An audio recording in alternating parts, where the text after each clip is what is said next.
S'estan duent a terme les obres de construcció dels nous vestidors de les instal·lacions esportives de la Vall d'Hebron, en un solar de 1.400 metres quadrats situat al carrer de Coll i a l'entorn. Els vestidors seran per als diversos equips de futbol i rugbi que juguen en aquestes instal·lacions.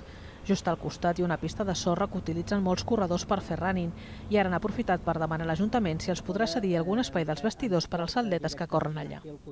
En el temps això es anirà omplint cada vegada més de gent, perquè a més tenim el compromís de publicitar-ho per tots els barris del districte perquè la gent pugui utilitzar aquest servei de fer esport, aquest espai.